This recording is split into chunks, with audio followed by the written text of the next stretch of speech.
So yan guys, nagluto ako ng beef salpikaw. Ayan. Pinili namin sa Dali. So ayan, bali nagdisa lang ako dito guys ng sibuyas at bawang.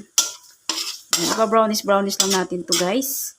Hindi ko na nakita sa inyo kaya ang step by step yung unang paggisa ko. Nakalimutan ko. So ayan, ipa-brownish lang natin ng konti at lalagyan natin ng mamaya-maya ng konting tubig para lumambot. So bali guys, lagi kasi kami kumakain sa Steak House. Ayan.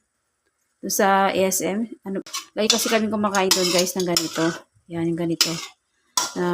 Beef salpikaw. So, napakamahal guys ng isang order ng beef salpikaw doon.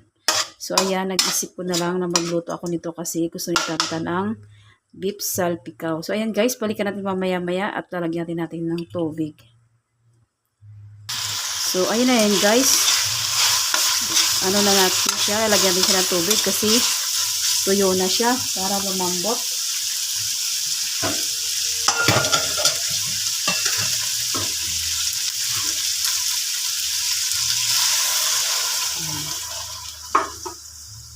Jadi maglagay ako ito guys, siguro ng 2 basong tubig guys, para lambutin lang natin.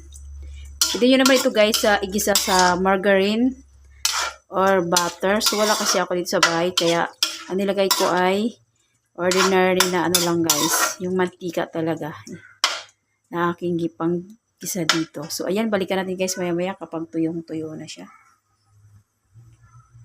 So yan guys, tingnan natin yung ating beef salpikaw. Ayan, marami pang tubig siya guys. So bali naglagay pala ako nito guys ng 2 ganitong sandok na toyo, tapos isang beef cubes at saka 3 pirasong sachet ng paminta, yung tig-pipiso. Ayan, then naglagay ako nito guys ng suka. Ayan, magdadagdag tayo ito guys ng oyster sauce. Hindi ko na siya guys patutuyuin kasi yung beef salpikaw guys is tuyong-tuyo talaga siya. Tapos i-spread ng onions ay ng garlic. So hindi ko na ginawa yun guys. Ayan. Gusto ko kasi may sabaw. Yan. Nakadepende naman yan sa inyo guys kung gusto niyo yung ipatuyo. Talaga siya yung as in tuyong-tuyo. Yung ganito siya guys. Oh. Tapos i-spreadin nyo lagyan nyo siya ng fried na garlic. So wala, hindi ko na yun ginawa siya guys. Dito lang gusto ko para may sabaw yung ating beef salpikaw guys. Ayan. Naglagay lang ako dito guys ng isang sachet ng oyster sauce. So ayan, balikan natin mamaya-maya guys. Malambot na to guys kasi nilaga ko nito kanina. Ayan, pinalambot ko siya. Ayan, na siya, nahahati na siya. So ayan, balikan natin to guys mamaya-maya kapag goods na siya. Yan guys, tignan natin.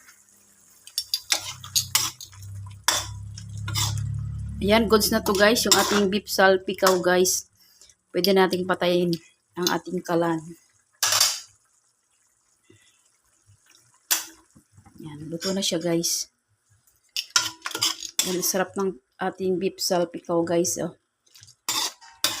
Nakadepende yan sa inyo guys kung gusto nyo yung dry siya, yung talagang tuyong-tuyo.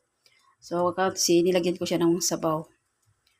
Masarap kasi ang sabaw nito So, yun lang guys. Thanks for watching. Please like, comment, share, and subscribe. God bless us all. Thank you Lord sa blessings.